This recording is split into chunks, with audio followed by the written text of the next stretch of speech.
అసలు ఆ జీవోలు ఇచ్చింది ఎవరు? రాజశేఖర రెడ్డి గారు ఇచ్చినారు, నాయనే. అప్పుడు ఇదే చంద్రబాబు నాయుడు గారు ఏమన్నారు 2009లో 746 జీవో 747 జీవో వైఎస్ఆర్ గారు ఇచ్చినారు, మేము వచ్చినా క్యాన్సిల్ చేస్తామన్నాడు.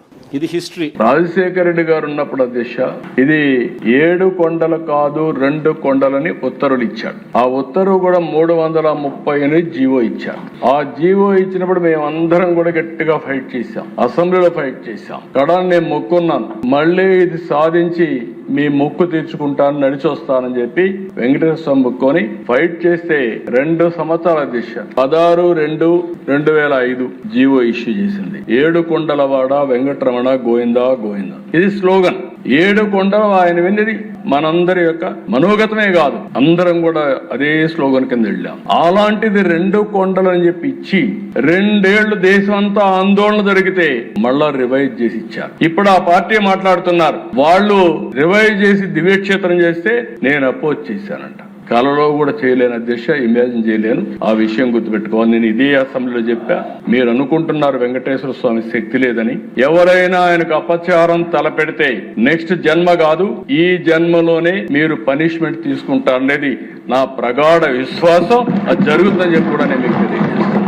అసలు ఆ జీవోలు ఇచ్చింది ఎవరు? రాజశేఖర రెడ్డి గారు ఇచ్చినారు, నాయనే. అప్పుడు ఇదే చంద్రబాబు నాయుడు గారు ఏమన్నారు 2009లో 746 జీవో 747 జీవో వైఎస్ఆర్ గారు ఇచ్చినారు, మేము వచ్చినా క్యాన్సిల్ చేస్తామన్నాడు.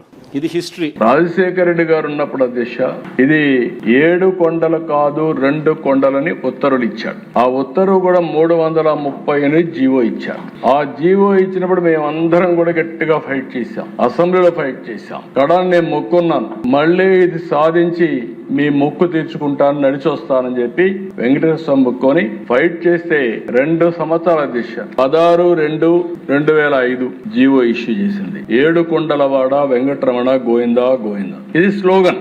7 కొండలు ఆయన విన్నది మనందరి యొక్క మనోగతమే కాదు, అందరం కూడా అదే స్లోగన్ కింద వెళ్ళాం. అలాంటిది 2 కొండలు అని చెప్పి ఇచ్చి 2 ఏళ్లు దేశం అంతా ఆందోళన జరిగితే మళ్ళా రివైజ్ చేసి ఇచ్చారు. ఇప్పుడు ఆ పార్టీ మాట్లాడుతున్నారు, వాళ్ళు రివైజ్ చేసి దివ్యక్షేత్రం చేస్తే నేను అపోజ్ చేశానంట. కలలో కూడా చేయలేను అధ్యక్ష, ఇమాజిన్ చేయలేను. ఆ విషయం గుర్తుపెట్టుకోవాలి. నేను ఇదే అసెంబ్లీలో చెప్పా. మీరు అనుకుంటున్నారు వెంకటేశ్వర స్వామి శక్తి లేదని.